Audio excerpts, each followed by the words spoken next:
Hi, today is March 17th, 2026, and here are my poems for today. And believe it or not, the first poem of the day is poem number 420. Dude, Superpuke Day. Just because St. Patrick's Day is a Tuesday, that doesn't mean the celebrants will act with any more decorum than they would on a weekend. No, they pre-gamed last week and they will post-game this weekend, but today will be a no-holds-barred Superpuke Day. Although green beer is not any more unsettling to the stomach than regular colored beer, when taken in sufficient quantities it might seem that way. So drink up, ye Irish and honorary Irish, and don't just drink until you puke, drink until you superpuke. You're welcome. Poem number 421, Contemplating the Apocalypse. It's possible that the apocalypse won't involve any puking at all. Probably people will piss and shit themselves, but unless there is chemical warfare or some other happenstance that I am not considering, I don't imagine that vomit would come into play. Now, having said that, an image of people playing with vomit during the apocalypse has entered my mind, and it will not leave. This business of creating little problems and dilemmas for myself is even more fun than it might appear, and enables me, even when I am contemplating the apocalypse, to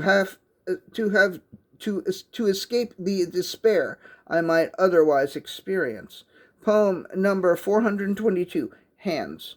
Hands like magic, the way they wave, touch lightly or firmly, gripping hips, fingers, parting lips, send me soaring, unmoored, adoring, boring down into and beyond the soul, heat like blinding red coals. I am at the mercy of your hands, the single, slightest, softest touch, and I am yours.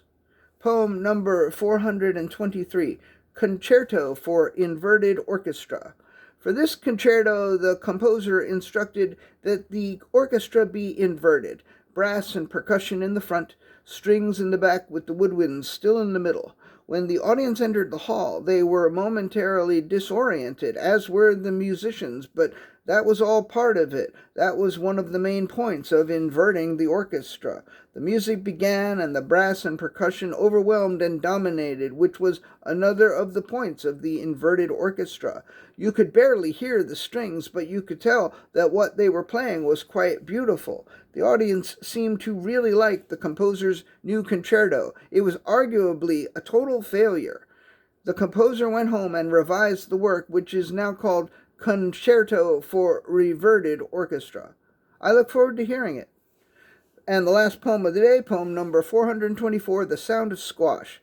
The squash began singing, and soon the hills were alive, and the mountains were blasted, and rivers were frozen, and the corpses were rising, and the beavers were infatuated, and the gophers were transfixed, and the buildings were shaken, and the cocktails were stirred with the sound of squash, with the sound of the soulful, voluble, volatile, voluminous, sacred, profane, inane, and insanely loud squash. All right, that's it. Thank you. I appreciate you.